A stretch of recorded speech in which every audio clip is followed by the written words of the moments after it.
বৃহস্পতিবার জিবিতে ব্লাড ব্যাংকে রক্ত স্বল্পতা শুনে তড়িঘড়ি ৬ আগরতলার মণ্ডলের উদ্যোগে এক রক্তদান শিবিরের আয়োজন করা হয়।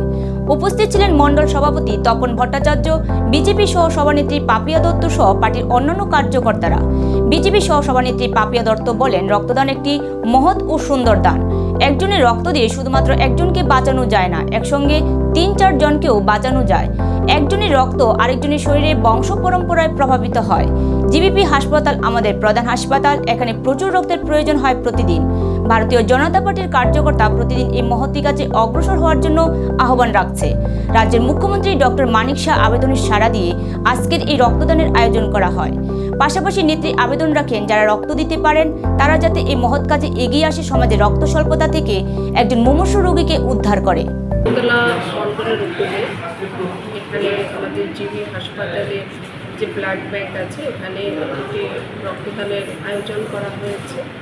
দেখুন, আমরা প্রত্যেকেই জানি যে দান সবচেয়ে বড় দান, যে কোনো দান থেকে সর্বশ্রেষ্ঠ দান রক্তদান।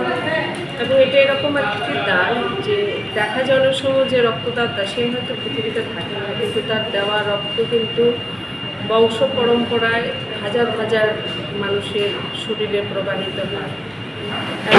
একজনের রক্ত দিয়ে শুধুমাত্র যে একজনের জীবন বাঁচানো হয় এরকম নয়, রক্তকে বিভিন্ন উপাদানে ভাগ করে ৩ থেকে ৪ জনের প্রাণও কিন্তু বাঁচানো হয়। আমাদের ভারতীয় জনতা পার্টির যারা কার্যকর্তা প্রতিনিয়ত প্রতিদিন নিরন্তরভাবে এই মহৎ কাজকে এগিয়ে নিয়ে যাচ্ছে। এবং আজকে এই যে রক্তদানের আয়োজন, আমাদের রাজ্যের মাননীয় প্রফেসর ডক্টর মানিক শাহ মহোদয় যে আহ্বানে সাড়া দিয়ে আমরা এখানে আয়োজন করেছি। আমাদের এখানে মণ্ডলের সভাপতি সম্মানীয় তপন ভট্টাচার্য রয়েছে, আমাদের ২জন কর্পোরেটর লতানাথ মহোদয়া, যারা থানা মহোদয়া রয়েছে, যুব মোর্চার সভাপতি থেকে শুরু করে প্রত্যেকেই এখানে আছেন। অন্যান্যরাও আসবেন, এখানে অংশগ্রহণ করবেন।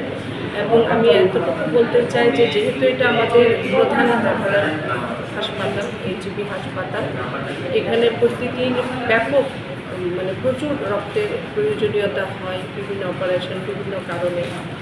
তো দেখা যায় অনেক সময় দেখা যায় একটু রক্তের অভাব মাঝে মাঝে হয়ে ওঠে। তো আমরা যখন গতকাল জানলাম এবং আমাদের রাজ্যের মুখ্যমন্ত্রী যখন একটি আহ্বান রাখলেন, আমরা খবর পেলাম যে উনি চাইছেন খুব তাড়াতাড়ি যেন এখানে আমরা একটি ব্যবস্থা করি, তো আমরা সেটা করলাম। এবং আমি আবেদন রাখবো রাজ্যের প্রত্যেক মানুষের কাছে যারা রক্ত দিতে পারেন তারা যেন সময়ে সময়ে যেন এই কাজে যেন এগিয়ে আসে। কারণ আমি আবারও বলবো যে রক্ত দিলে শরীর এরকম নয় রক্ত কমে, বরং দেখা যায় রক্ত বাড়ে। নিজেকে অনেক রোগ থেকেও কিন্তু মুক্ত রাখা যায় রক্ত দিলে। এবং সবচেয়ে বড় কথা, আমাদের দেওয়া রক্ত একজন নয় হাজার হাজার মানুষের জীবনের প্রাণ বাঁচায়। তাই এই কাছে আমাদের সবসময় এগিয়ে